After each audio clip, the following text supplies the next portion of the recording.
Vous n'êtes pas encore exprimé à la télévision sur la grève de décembre dernier. Pour quelle raison?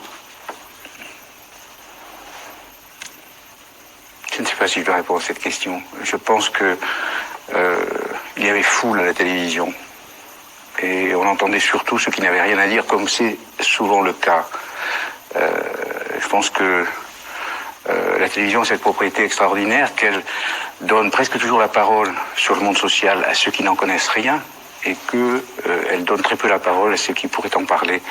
Et c'était particulièrement visible, je pense, dans cette époque. Qu'est-ce que vous avez pensé de la façon dont la télévision a reflété le mouvement de grève au mois de décembre? Je trouve qu'elle a fait bien son travail, correctement, d'une façon objective et impartiale. Elle a donné la parole à tout le monde. C'est exactement ce qui se passait, tout le monde a eu droit à la parole, ouais.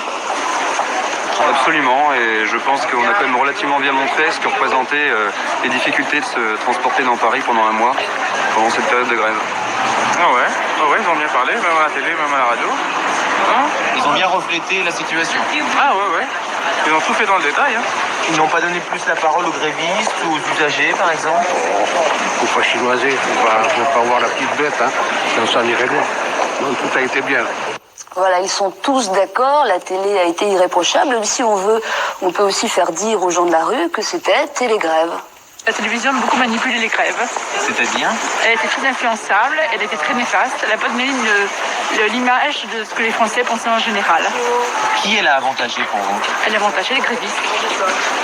Tous les gens qu'on voyait à la télé encourageaient les grévistes, tout ça, alors qu'en fait, je suis sûre qu'il y en a la 3/4 qui devaient pester pour le matin aller au travail. Chaque fois, on demandait est-ce que vous trouvez un côté positif aux grèves? Mais ça veut pas être ça, on a plutôt tendance à répondre écoutez, ouais, les gens sont sympas, ils prennent en stop.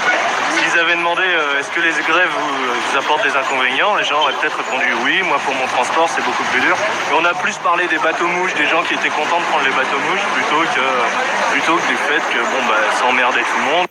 Alors, rassurez-vous, il est également très facile à la télévision de monter un micro-trottoir démontrant exactement le contraire. Et d'ailleurs, on l'a fait.